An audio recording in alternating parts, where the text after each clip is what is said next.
Hello and welcome to this week's Midweek podcast here at First Baptist Church. My name's Tique. I'm the pastor here today, and I'm joined as always by Mollie Brock. And Mollie Brock, and I have a special guest today that we don't get to have very often, but this is Stacy Hamilton. Stacy. It's good to have you today. Thanks. I'm glad you chose to be with us. Yeah. Did you choose it? I asked. I was asked. I asked. Okay. I don't understand why, but Good. I was asked. Because we enjoy having you on the podcast. Because we And love you. Our tens of tens listeners tell us they enjoy it when you're on the podcast. Okay. All 10 of them. Nice. If you add family members, there's a couple more. So, we had a really good week this week. We had At the Table Sunday, one of my favorite Sundays of the year for multiple reasons. One, because we have fellowship around the table, communion around the table. Two, because it's the Sunday before Advent most of the time, before it kicks off. Yep. But as far as the service, as far as what we did in worship service, I loved it. I enjoyed it. The story of Matthew, the life change that he has, I think it's a picture of all of us, because sometimes we poke and look at tax collectors and we forget that we're the sinners. Mm-hmm. Yeah. Like, we're in that story also. Yeah. We like to put ourselves with the disciples, Mm-hmm. but originally we were with the sinners. Originally. Still. Yeah. True, but Matthew became life changed to become a disciple. Yeah. And so we're there. But I think it's easy for us to look at parables and stories and stuff like that, put ourselves as the heroes. Yeah. We want to be the good guys. Yeah. We don't want to look at ourselves and be like, oh, we're that horrible person right there. Right. Right. We forget that at one point we were the Zacchaeus. Yeah. Mm-hmm. We were the one on the outside looking in. We've been the Pharisees. Yeah. We've been the ones who are judgmental. And so that's all there. And we need to remember that. But because of the work of Jesus Christ, we've been redeemed. Mm-hmm. And we're able to be disciples and follow. And so I think that's important for us to think about. Excuse me. But the other thing that happened at the end of service, I read the text about Zacchaeus during the scripture time. Mm-hmm. Larry May came up to me and said he noticed that Zacchaeus says he'll repay 4 times. Mm-hmm. And when you go to the Old Testament, you look at David and Nathan. After David's great sin, Nathan comes to him, confronts him about his sin with Bathsheba, and he says that the one who did this should pay 4 times the retribution pay. And Larry just said, "Why is that?" And I said, "Honestly, I don't know." I said, he caught it. I said, "But I'm going to give my thoughts on what it would be, and then I'll go do some studying, and we'll talk about it." Larry's good about keeping me on my toes that way. So I did. I went through the thinking about it. I'm like, okay, numerology, numbers are important. 4 times. 4 is the number of creation. The 4 pillars of the 4 corners of the earth. It's just, it's got to do something with numerology. I'm working at it. I'm trying to figure out why 4 would be significant. And I couldn't. I couldn't figure anything out. Came up short. So I started studying it. Yeah, well done. Thanks. So I started studying it, and it's way simpler than that. In the Old Testament, Exodus 22:1, the Mosaic Law says if a person steals a sheep, they have to give back 4 sheep. Oh, okay. Okay. And when Nathan is talking to David, he's giving the parable or the story that he's telling is about a strong, powerful person stealing 1 ewe or one lamb away. Which happened, and David responds, he owes 4. Right. So that's what it was, 4-fold. Oh. And then Zacchaeus is naturally going back to that also. And it makes sense that Jesus says, well, he's the son of Abraham. Because So it's way simpler than what I made it out to be. I texted Larry and we talked about it a little bit. So good. So there you go. What was y'all's favorite part of Sunday? I'll let you go. Okay, I'll say it first. The fried chicken and the chocolate pie with meringue. I didn't get any of that. I got the chicken. I'm not a huge chicken fan, so that's not my favorite. Well, I'm just pausing. Wait. When you said you didn't get into the chocolate pie, this is a pro note. Like, this is a get your dessert first. Everybody else goes to the other line, the one that has the chicken and the sides and everything. I go to the dessert table first. Oh, yeah. That's where you need to go. It doesn't matter what it is. You hit the dessert table first. It's okay. I still got bread pudding, so I'm fine. You got bread? Okay, so you're good. Yeah. All right. So pro note. Now, next meal, everybody's going to be at the dessert table. And I know, you're not going to be able to get it. So, all right. So, was what were you saying? Cool to talk with Matthew. I hadn't seen him in a long time. Okay. Since he was in youth, probably. So it was cool to catch up with him at the table. You sat by him. Okay. Yeah. I think my favorite part, I was really thinking, there was a lot, I'm filtering through because I had a lot of good moments. Yeah. I really enjoyed worship. Let's see. Goodness of God. Yeah. This was a great knocked that song. Out It's a of the favorite. park. It's Yeah. just a great song. I And love it's that never hit me song. that way, but I heard y'all doing it in practice. Yeah. And I just sat there and I was like, I'm cleaning pews and I'm listening to y'all sing and I'm like, are you allowed to worship before worship happens? Absolutely. Of course. Can you really worship during practice? Yeah. Yes. So You I was can. singing. We all know I don't do that very often, but I was singing with y'all. And then when Yeah. you sang it right before I went up to do the conversation, it was good. I love that song. No, so worship was great. I don't know. It was just a good day. The whole day was a really good day. It wasn't just that morning. I enjoyed sitting with new people at lunch and having communion with them. I think that was I don't know. I enjoyed that best part because we got to talk and visit and get to know them a little bit better. So Yeah. I was That's down cool. at the table with Tavia and her family, so that was a cool experience. I loved that. I love doing communion around the table that way. Mhm. I love that somebody else is leading it. Mhm. We have those sheets down there for people to be able to do it. And they lead the table, they lead their table, and they take it together.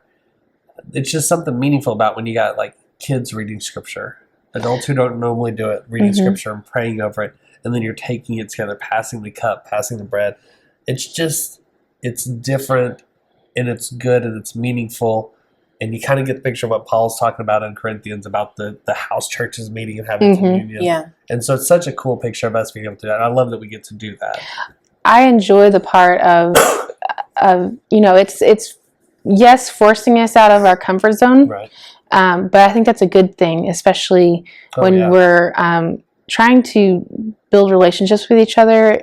It's people within our own church. We should be the most comfortable with these people, with our family here. And it's forcing us to break out of our comfort zone and just we can be these people with each other. Yeah. It's not, we had talked about, I don't know, was it last week on the podcast about how it's hard to go out and talk to other people, Right. bringing them into it because we're nervous about what they're going to say. It's we all believe the same thing here. It should be easy. So I'm glad that we're building those things in our walk together that forces us to be that with each other. Oh, yeah.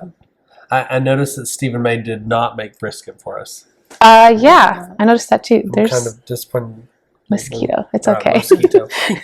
So Stephen May did not make brisket for us. So we'll just keep hinting at that, and eventually maybe we'll get some brisket. I don't know. What does that mean? Does that mean he didn't want to, or does that mean he doesn't watch the podcast? I'm thinking he might not have watched the podcast. Okay. That's what I'm thinking.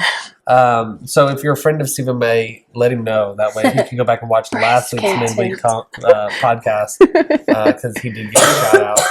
Oh, yeah. The other thing I think that I really enjoy about communion around the table is, from my perspective, I'm usually on stage. Mm-hmm. So I don't get to take communion in the same way of actually receiving it. Whereas this time, I get to receive it and have it passed to me and take it with my family around the table as opposed to be on the stage leading it. And so I enjoy that. I really appreciate that. So that's a huge thing for me. And then, after the day was over, after the meal was over, there was a group cleaning up, and then there was a group that was decorating the church, getting everything ready for Advent. That's right. It's here. It's no secret that I love Advent. And it's here. It's finally here. In fact, the way we're set up today so that we don't see the decorations, we want it to be a surprise when everybody gets here. And technically it's not Thanksgiving yet. Right. But this Sunday is Hanging the Green service, and I talked about it in the conversation. That was probably it was the changing point for me and my understanding of Christmas and Advent and just really loving it again. Mm-hmm. That was good for me. Yeah, I'm excited. I'm excited to bring it back. I'm excited to see what it's going to look like, because I think it's, even from the way it used to look Right. a long time ago, it's been forever. I don't know. Have we done one since you've been here? Yes, we did. Okay. The last one we did was with Dr. Meeks. Okay. When he was here. So it's like, it's been a while. Right. And even that one didn't look the same as the ones that I grew up with. Right. So I don't know. It's going to be, I'm excited to see what. It's going to be New things. messy. Yeah. It's going to be a very instructive time. Because I think a lot of us, if we've never had Advent as our tradition, we don't know all the symbolism that goes into it. We just think it's pretty. And I did for a long time. But the symbolism of what we put up, and so we're going to talk about that. We're going to talk about the importance of those different symbols as we decorate the church. It will be an involved worship service. It's not one where you can just sit by and watch, really. You're going to be part of the fun, part of the party. I like it. That reminded me, we had 90% of our people come down for the meal last Sunday. Ooh, that's awesome. Nice. 90%. That's great. I can't wait. Yeah. I can't wait till we have to have multi-site at the table. Oh, We'll have to have yeah. set another place. Yeah, that would be cool. Yeah, it's going to be On great. different floors. Yeah, I mean, we were almost at that on Sunday. It was, every seat was full. We had to bring out more tables. Yeah. That was great. Those are good problems to have. I thought about that when you were talking, when I was thinking about this week, because I'm excited about the people that will be here for this and what we're going to be doing. But it is my favorite service. Maybe not my favorite service of the year, but it's top 5. Yeah. It's top 5. Last week or this coming week? This coming week. Okay. Hanging Because out the green. it's so significant in my life. Yeah. I'm looking forward to it. Interactive. Yeah. Anytime you like make people participate, it's good. Yeah, because I've learned one thing in my career in ministry, that people really like change. And they really like to be involved in doing something in a service as opposed to just looking at me. Yeah. That's what I figured out in ministry. You know what I figured out in ministry? Tell me. Adults and students, there's not much difference. You both need interactive things to keep people engaged. Agreed. Agreed. And they may be a little hesitant. Yeah, it's the same. Jerry used to describe ministry. He said, as a leader, it was kind of like he'd take off the lead and say, "Let's go do this," and then he'd turn around and looks behind him and says, "Is anybody coming?" And that's kind of how you feel sometimes, or when you say something and it just kind of falls flat. You're like, oh, "Okay." But I really meant get up and come. Get up and do. Let's do this. Yep. So this Sunday is the first Sunday of Advent. We talk about the theme of hope. It's the hope of the return of Christ. In the Old Testament, it was the hope of the advent of Christ. Now it would be the hope of the return of Christ. And we're going to actually look at Advent through the eyes of Isaiah for all of Advent. So we're going to use only the Isaiah text. And so I'm looking forward to that. Yeah, and we just hope that everyone comes. Yeah.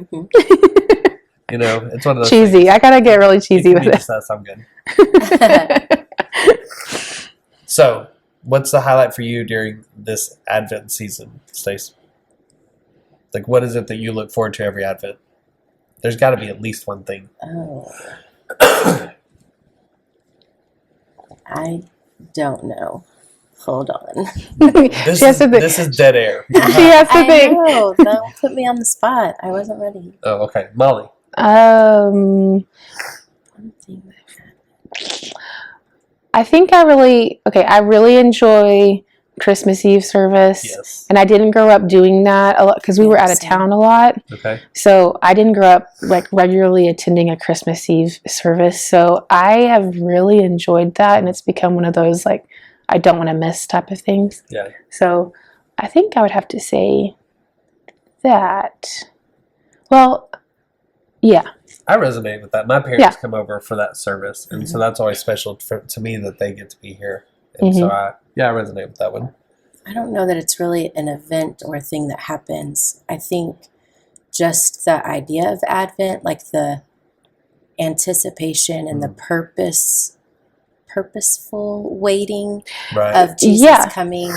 Like, I don't know, it helps me to focus on the reason of what we're celebrating and all, instead of all of the craziness of the world and shopping and Phil and I were just talking about that. It was like earlier this week. We were saying that's like our favorite part is leading up to Christmas.